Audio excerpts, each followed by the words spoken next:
सीधे तौर पर बीजेपी इस तरह के अपराधों में शामिल रही है, उनके नेता शामिल रहे हैं और यही वजह है कि लगातार वो लोगों से कहते रहे कि कांग्रेस पार्टी ने यहाँ पर अच्छा काम किया है और कांग्रेस पार्टी ने विकास किया है पूरे राज्य में। अब देखना दिलचस्प यही रहेगा कि जिस तरह की बातें अशोक गहलोत ने कही, उनका वोट बैंक कितना उनको मिलता है और सबसे बड़ी बात कि क्या वो सत्ता बचाने में कामयाब हो पाते हैं या नहीं। जो 5 वर्षों का जो लगातार एक ट्रेंड रहा है सरकार बदलने का, अगर वो जारी रहता है तो भाजपा सरकार बनाती नजर आएगी।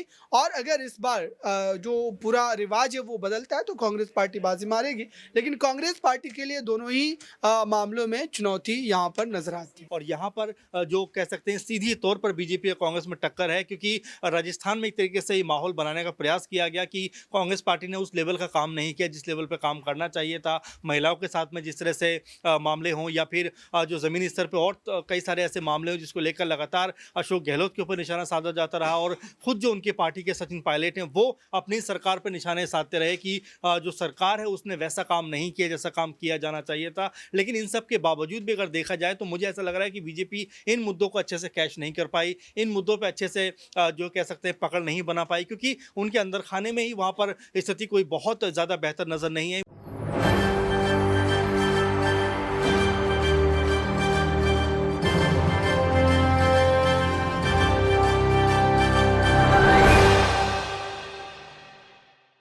नमस्कार, आप देख रहे हैं एसपीएन 9 न्यूज। एसपीएन 9 न्यूज में आपका स्वागत है और मैं हूं आपके साथ नेहा।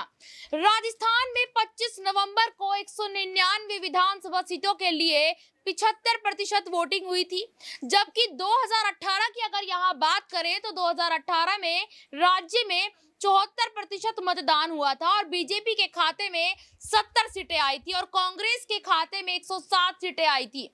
राजस्थान की सत्ता पर कौन करेगा राज, इसका फैसला 3 दिसंबर यानी कि रविवार को होगा। लेकिन आज एसपीएन 9 न्यूज विधानसभा चुनाव के एग्जिट पोल के नतीजों पर बात करें तो कांग्रेस और बीजेपी के बीच में एक कड़ा मुकाबला राजस्थान में नजर आ रहा है।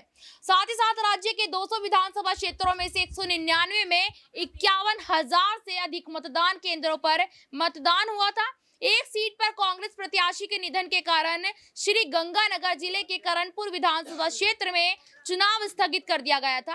राजस्थान की राजनीति में बीते कई सालों से एक रिवाज चला आ रहा है, 5 साल कांग्रेस की सरकार और 5 साल यहाँ पर भाजपा की सरकार।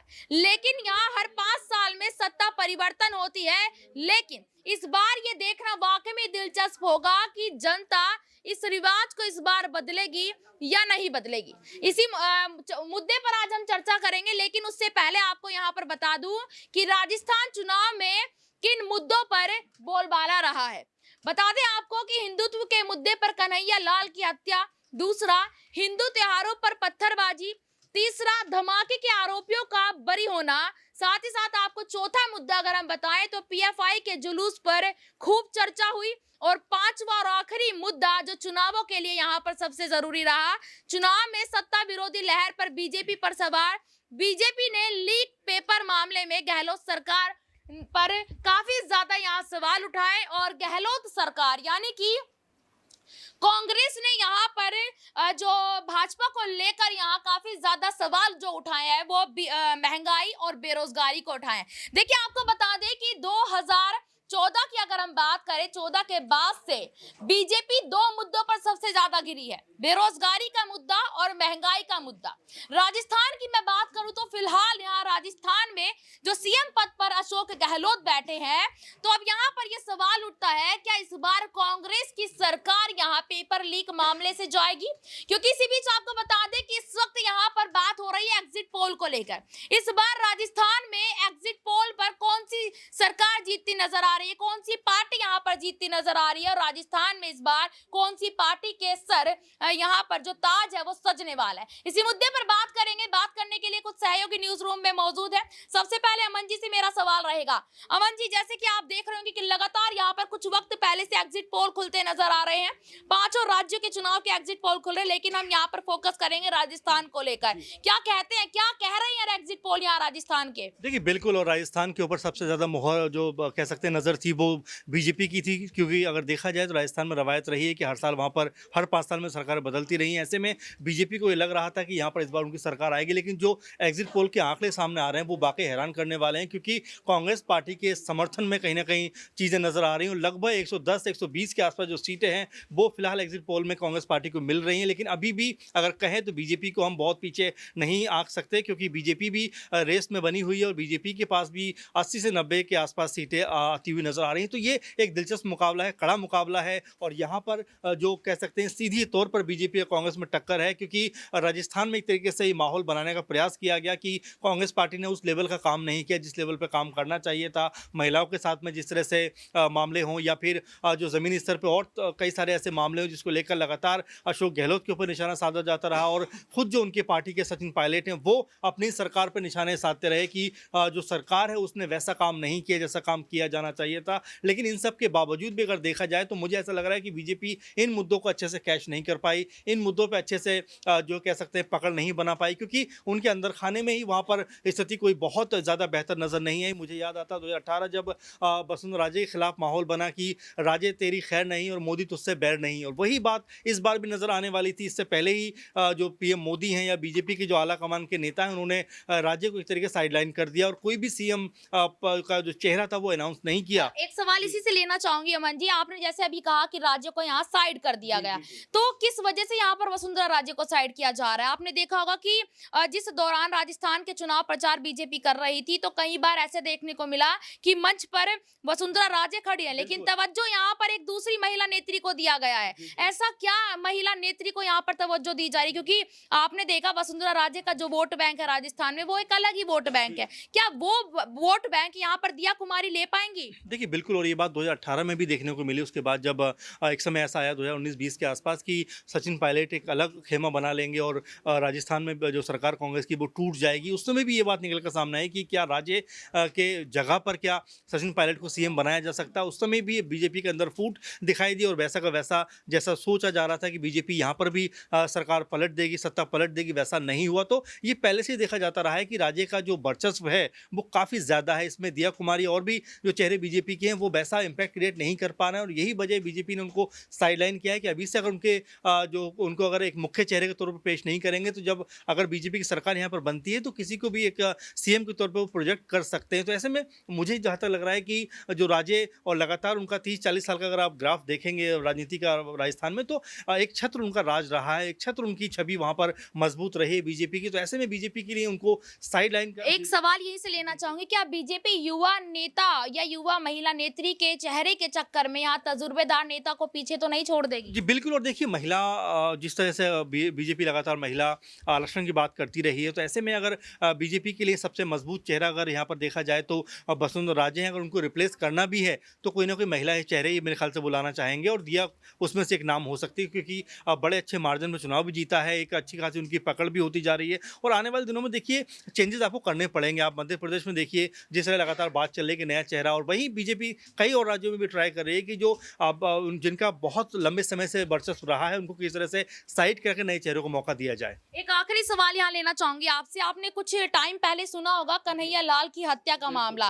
क्या कन्हैया लाल हत्या के मामले में बीजेपी इस बार मतलब कांग्रेस का यहाँ से सफाया कर देगी? क्योंकि उस चीज को लेके काफी बड़ा मुद्दा बना था। बिल्कुल, और अभी भी अगर आप देखेंगे तो अशोक गहलोत का जो बयान सामने आया, उन्होंने यही बात कही कि धार्मिक कार्ड अगर बीजेपी का काम कर गया तो यहाँ पर सरकार उनकी आ सकती है। उन्होंने इससे इनकार भी नहीं किया। लेकिन जिस तरह से कन्हैया का पूरा मामला था, कुछ दिनों पहले आपने देखा भी होगा कि खुद अशोक गहलोत ने यह बात कही कि जिन्होंने मारा था वो बीजेपी के एक तरीके से कार्यकर्ता थे। तो ऐसे में कांग्रेस पार्टी ये बताना चाह रही है कि भाई सीधे तौर पर बीजेपी इस तरह के अपराधों में शामिल रही है, उनके नेता शामिल रहे हैं, और यही वजह है कि लगातार वो लोगों से कहते रहे कि कांग्रेस पार्टी ने यहाँ पर अच्छा काम किया है और कांग्रेस पार्टी ने विकास किया है पूरे राज्य में। अब देखना दिलचस्प यही रहेगा कि जिस तरह की बातें अशोक गहलोत ने कही, उनका वोट बैंक कितना उनको मिलता है, और सबसे बड़ी बात कि क्या वो सत्ता बचाने में कामयाब हो पाते हैं या नहीं। बहुत धन्यवाद अमन जी। तो देखिए यहाँ पर कांग्रेस अपनी सत्ता बचाने में यहाँ कामयाब होगी या नहीं, ये तो यहाँ पर 3 दिसंबर के नतीजे आने के बाद ही पता चलेगा। लेकिन एग्जिट पोल इस वक्त क्या दिखा रहे हैं, क्या इस वक्त कह सकते हैं कि राजस्थान में किसकी हवा चल रही है? अगला सवाल यहाँ पर दौलत से होगा। दौलत, क्या देख रहे हैं आप, राजस्थान में इस बार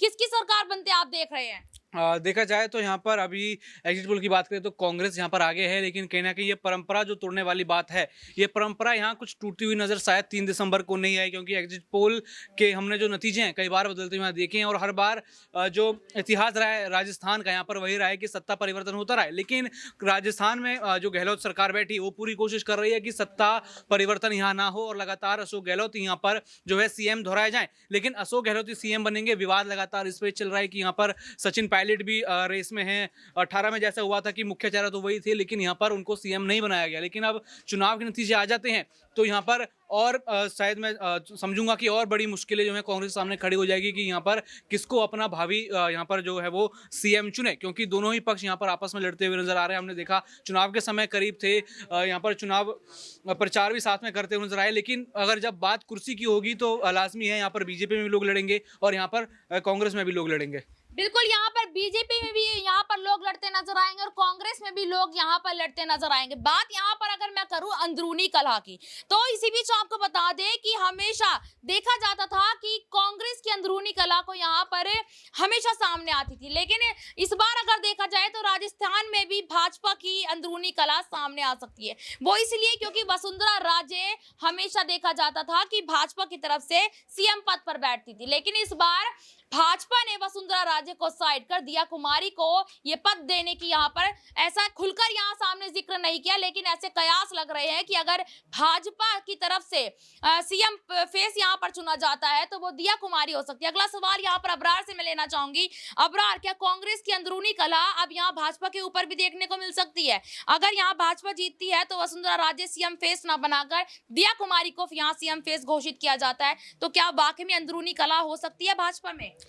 देखिए, भारतीय जनता पार्टी में अंदरूनी कलह जैसी कोई चीज़ नहीं है और जाहिर सी बात है कि पार्टी हाईकमान जो फैसला लेती है उसको सारे नेता मानते हैं। मुझे लगता है कि भाजपा में किसी भी जो है ख़ास तौर से अगर राजस्थान की हम बात कर रहे हैं तो किसी भी नेता की इतनी हैसियत नहीं है कि वो पार्टी हाईकमान के खिलाफ जा करके अपने पक्ष को रखे या अपनी नाराज़गी को उस तरीके से खुल करके जाहिर करे, क्योंकि बीजेपी इस समय मजबूत स्थिति में और जाहिर सी बात है कि जो पार्टी मजबूत होती है हर नेता उस पार्टी से जुड़े रहना चाहता है, चाहे उसे पद मिले या ना मिले। ये चिंता कांग्रेस पार्टी की है कि कांग्रेस पार्टी अगर चुनाव जीत भी जाती है तो उसके बाद उन्हें एक और लड़ाई लड़नी है और वो लड़ाई सीएम पद की होगी। सचिन पायलट, अशोक गहलोत के बीच जो रस्साकशी का खेल हमने बीते 1-1.5 वर्षों में देखा है, जाहिर सी बात है कि चुनाव जीतने के बाद कांग्रेस पार्टी के टेंशन में और ज़्यादा इजाफा होगा, क्योंकि सचिन पायलट को जो तमाम उम्मीदें दी गई है कि चुनाव के बाद उन्हें कोई जिम्मेदारी दी जाएगी या सीएम बनाया जाएगा, वो दरअसल अपनी उन मांगों पर फिर से एक बार खुल करके अपने पक्ष को रख सकते हैं। जहाँ तक भारतीय जनता पार्टी की बात है, भारतीय जनता पार्टी वसुंधरा राजे के साथ जाए या दिव्या कुमारी के साथ जाए, दोनों ही मामलों में बीजेपी सुरक्षित नजर आती है, क्योंकि पार्टी के विधायक या पार्टी के नेता हाईकमान के फैसले के खिलाफ जाने की हिम्मत नहीं करेंगे। और फिलहाल अगर अभी देखा जाए तो जो 5 वर्षों का जो लगातार एक ट्रेंड रहा है सरकार बदलने का, अगर वो जारी रहता है तो भाजपा सरकार बनाती नजर आएगी और अगर इस बार जो पूरा रिवाज है वो बदलता है तो कांग्रेस पार्टी बाजी मारेगी। लेकिन कांग्रेस पार्टी के लिए दोनों ही मामलों में चुनौती यहाँ पर नजर आती है।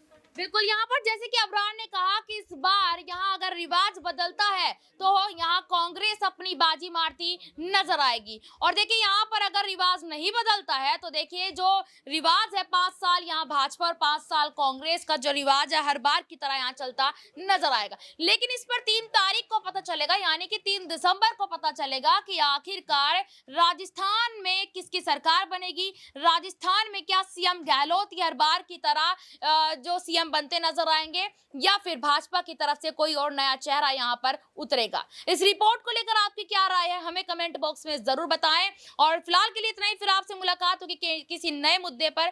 तब तक के लिए देखते रहिएगा SPN 9 न्यूज। धन्यवाद।